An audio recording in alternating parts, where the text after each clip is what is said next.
Now we have to understand, at one point of time, journalism in India, journalists in our country, they were literally considered God. And these journalists had so much access to power, they were even controlling the policy making. They were deciding who should meet the minister.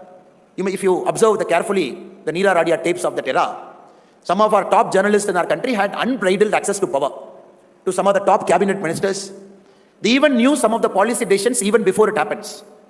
And many of the brokers had access to the ministers of UPA 1 and 2 through some of the journalists. Those journalists believed they are God. And they were traveling freely with the top leaders. They had access to the prime minister. They were traveling in the same airplane along with the prime ministers to different parts of the world. Now, after Modi ji has taken over our country as prime minister from May 30, 2014, there is a difference. And everybody is treated equally. Nobody is given an extra access to the government. Even a journalist has to get information like the same source you and me can get the information. So this has created a cognitive dissonance. There is still a group of journalists belonging to the ecosystem who believe the institutions are collapsing simply because their access to power is cut. So this is why our social media volunteers, people who are sitting in this room, we have a very important role to play, not only during the elections, even before the elections also. Before I get into some of the political aspects which we need to discuss, I'm still on the narration part. Just yesterday, there was a news article from Reporters Without Borders who said the press freedom in India is declining. And we all have read in the paper. Not only this, we keep reading a lot of articles in our newspapers which Indian media loves to cover in a big way. The institutions in our country are collapsing after BJP has taken over, BJP has come to the government. So very often they keep quoting a couple of indexes, press freedom index, the democracy index, to say, oh, in India, democracy is declining. And many newspapers cover it prominently. Again, I'm giving this example as a second example to say how a narrative is set in our country by people who don't want to believe India is progressing. There is this freedom in world index, which is covered largely, which talks about the democracy and civil liberty in each of the country. The freedom in world index is published by Freedom House based out of New York. India's civil liberty score, if you see, in 2018 was 42. In 2022, it has come down to 33. So now India's overall ranking has come down to 66, which India had during emergency. Emergency time mein India ka kya score tha? Abhi freedom in world index has given the same score to us.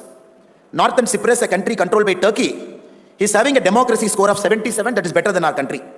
Mongolia, which had a one-party system in 1990 till 1990, is having a score of 84, which according to freedom in world index is a free country. Now, if you keep looking at it, this is a narrative. Now, this will come in the paper. People will read it.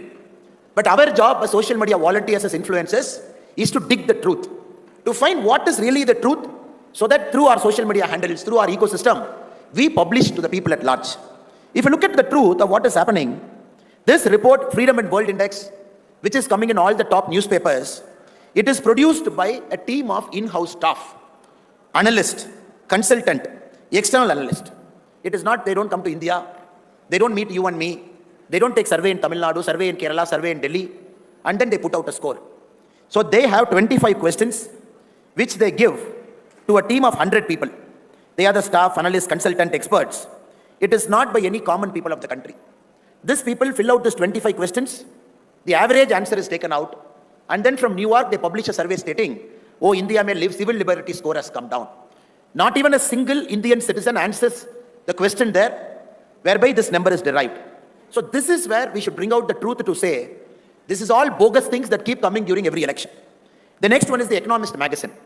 Economist magazine publishes something called Economist Intelligent Unit Democracy, EIU. If you look at it, it is published by the research and consulting arm of Economist magazine. India was ranked 27th in 2014. India, last available survey, we are ranked 46th in 2021. Our civil liberty score is less than Hong Kong and less than Sri Lanka. Again, if you see, how did the Economist arrive at this number? Economist takes its number from a world value survey. And this world value survey, in which Economist score is based, after 2012, they have stopped reaching out to people to take survey.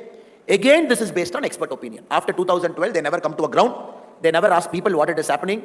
Again, the world value survey, a group of people sit down, they mark their score. Friends, the reason I'm starting with this example is, we should understand a narrative is a very, very powerful component in social media. So our job is to go beyond narration. So the top 2 surveys in the world, which talks about civil liberty, both the surveys are done by in-house experts who answer a set of questions based on which this magazine publishes a report saying, oh, India mein civil liberty kam ho gaya, India mein democracy is under threat. And some Indian journalists based in our country, they will take this report, sit in a newspaper room or a TV room, they will have a prime time debate. So we have to understand in this age and time, our role here is to find the truth, find the information and bring out in the public domain. Because everything, whatever survey they bring about our country, it borders on bogus. There is nothing called reality to it. So we have to understand that is how 2024 elections is also being conducted.